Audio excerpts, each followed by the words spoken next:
Hi, Amy. Thanks so much for coming along and, listening to you over the last 10, 15 minutes. You've really highlighted a lot of the things that our mums, and families highlight with us.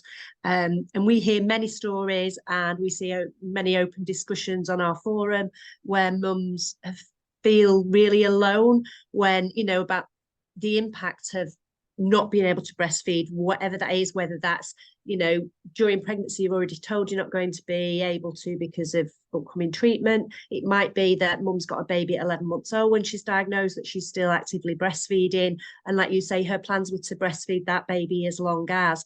And they feel that it's interrupted in some ways their bonding.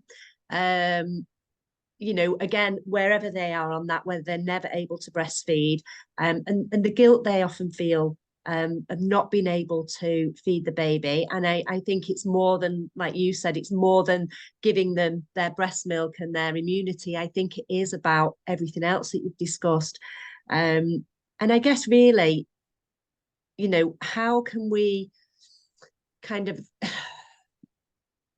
I guess, work on, letting people know why this is so important to our families, that it's recognised that this is a trauma, and, how can we kind of help them with this? Yeah, I think two things there. In terms of increasing awareness, I think it's a case of carrying on talking about it. I've been talking about this for around 5 or 6 years now. And of course, other people are talking about it as well. But I think I've seen a real shift over the past 5 years, and it's been creeping into more kind of mainstream conversations. So we recorded a little bit on it on Radio 4, and it was in Glamour magazine. It kind of context outside of the immediate sort of infant feeding conversation. And I think we just have to keep increasing awareness of it being a very normal reaction, and really stressing that it's not a judgment on anybody else's feeding preferences or experiences. It's about talking about what was important to you within your context. And I think the more conversations we have about it, and the more we openly talk about it to our friends and our family, and just keep sharing that it is a loss, it is a feeling of grief, it is trauma around the broader context of not being able to feed. And of course, when you come to a situation where there's been a cancer diagnosis as well, I think trauma is absolutely the correct word to use. I mean, if you go off and you look at really clinical definitions of trauma, there always has to be some sort of really traumatic event around the experience. And there are so many elements to that around a cancer diagnosis, or a baby being unwell, or a baby being premature. But it's also about the broader experience of feeling so shocked and overwhelmed, and feeling all those emotions around it. And I just think, the more openly we talk about it and keep talking about it in different contexts, the more we're going to spread awareness, and the more women will start talking about how they feel. And I think if we go back 5 years, it could just be that I'm sort of moving in slightly different contexts, or not seeing things, but I feel that there is a lot less criticism and fighting over this kind of reactions to feeding experiences, and a lot more acceptance when women turn around and say, yeah, actually, I'm actually grieving what I lost here. It's not so much about just the milk, it's about that connection, and that way of mothering, and that way of connection, and the way of using my body in the way I hope to. And that was important to me. And I think the more conversations like that we have, the better. I've completely forgotten what the second part of the question was.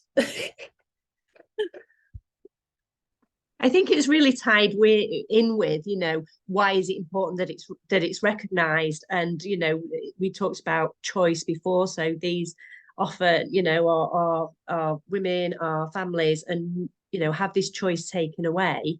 And yeah, just about recognising. So I think pretty much what you answered before is, again, having those conversations, and, for people involved in the care of people, these women, these people who are, and unable to breastfeed for whatever reason, that is, that is highlighted. And, certainly for our families, the focus from the medical teams tends to be around their upcoming treatment and very little support. We hear from our mums is given, or very little time is given over to asking them, is there any support we can offer you? And certainly with women with older babies, I think it's kind of, oh, well, you've fed for so long now. And I think, it is very often healthcare professionals don't have the time because they're concentrating on maybe what they see as the more urgent need around treatment. That I think can compound the effect, the feelings that our mums can have. Yeah, and it is about recognizing the impact of those feelings, though. And a big part of trauma can be when your experience is completely dismissed. So people don't recognize it, they ignore it. You've had a really traumatic event happen and nobody seems to care or understand. And I think with breastfeeding grief, it's predominantly about people not understanding how important it can be. So having someone to check in with and talk about the different emotions that you might be experiencing, because it could be, relatively little feelings of grief or sadness about having to stop early, about things being outside of control, or it could be far deeper in terms of those feelings of grief and loss and anger and guilt. And women often talk about anger at their body not working and not working in the way they thought it would or thought it should. And of course, that's all compounded with a cancer diagnosis. And the strength of these emotions are so clear. They're not something that necessarily passes, in a week or so. As I said earlier, they can last for 30, 40, 50 years. And women carry those with them. And we know that it can affect their mental health. When I looked at the trauma responses some women were having, it was following them around all the time. They were having trouble being near other friends who were breastfeeding. So they were ending friendships and relationships because they could not bear to be around a happy breastfeeding experience. And that's not just a little bit of sadness or a little bit of anger. That is, impacting on relationships. I've had people who work in midwifery and health visiting who, were used to supporting mothers through breastfeeding, and they had their own awful breastfeeding experience and were really struggling going back to work, or women who were peer supporters and had breastfed other babies and then couldn't breastfeed this baby. And the impact on their life and their connections and their relationships can be just so strong. And I think when we dismiss all of this, we just compound all that grief and that guilt, and it gets all mixed up in that cancer diagnosis and can become really, really complicated. And we know when women feel like this, we've done research in the past that shows that not being able to breastfeed for as long as you wanted to is associated with increased risk of postnatal depression. And of course it is. It's about that choice and that control and those options and that way of caring for your baby being taken away from you. And I think that's one of the core messages, that it's just another element here with a cancer diagnosis where something you wanted is no longer possible. And if you've had a baby in the past and you've breastfed them successfully, and you are able to breastfeed, and you could have had that relationship again, and that's been taken away, it can get really, really complicated in terms of grief and loss and depression and all those sorts of feelings.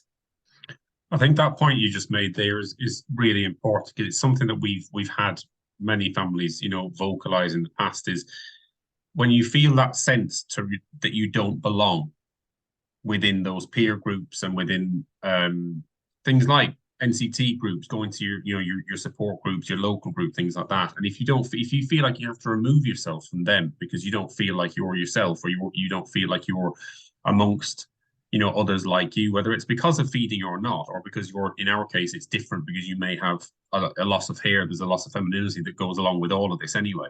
It's that removal from a potential support network that also, it removes that when it's at a point where it's so vital as well. And it's another one of the, the unseen factors that goes with that lack of validation at the beginning. But sorry, I'll just go back to Tracy.